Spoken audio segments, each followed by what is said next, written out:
Hello everyone, কেমন আছো সবাই? আশা করছি ভালো আছো। আজকে আমরা পার্ট অফ স্পিচের আরেকটি অংশ নিয়ে চলে এসেছি। আজ আমরা শিখব প্রোনাউন, মানে সর্বনাম পদ। কিন্তু তার আগে তোমরা যদি আমাদের চ্যানেল নতুন হয়ে থাকো তাহলে প্লিজ চ্যানেলটিকে সাবস্ক্রাইব করে দিও এবং পাশে থাকা বেল আইকনটিকে ক্লিক করে দিও। তো চলো শুরু করা যাক।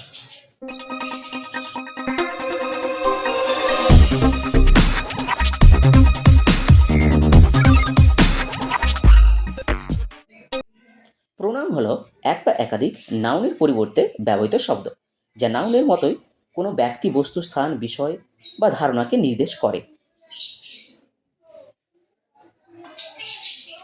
এক্সাম্পল যদি আমরা দেখি, Ram is a good boy.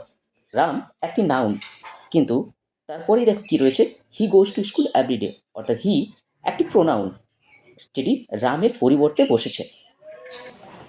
Mita is my friend, she is a good student. So Mita হচ্ছে একটি নাউন, কিন্তু তার পরের সেন্টেন্সে আমরা দেখছি তার পরিবর্তে সি বসেছে, সি একটি প্রোনাউন। এবার আমরা দেখব প্রোনাউনের শ্রেণীবিভাগ। পার্সোনাল প্রোনাউন, সেগুলি হলো আই, মি, উই, আস ইত্যাদি। Possessive pronoun, mine, our. Reciprocal pronoun, সেগুলি কী কী? Each other, one another. Next হচ্ছে ডেমনস্ট্রেটিভ প্রোনাউন, সেগুলি হলো দিস, দ্যাট, অর্থাৎ যেগুলি কোনো কিছুকে নির্দেশ করে। Reflexive pronoun, my self, your self, অর্থাৎ কোনো ব্যক্তি যখন নিজেই কোনো কিছু করে তখন সেটাকে রিফ্লেক্সিভ প্রোনাউন বলে। Emphatic pronoun, myself, our self.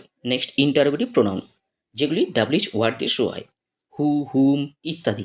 Indefinite pronoun, অর্থাৎ এভরিবডি, সামবডি, এইগুলিকে বলা হয়। ডিস্ট্রিবিউটিভ প্রোনাউন কোনগুলি? ইচ, এইদার, নেদার ইত্যাদি। And next relative pronoun, who, whom, whose, which, that, এগুলিকে বলা হয় রিলেটিভ প্রোনাউন। আশা করছি ভিডিওটি ভালো লেগেছে।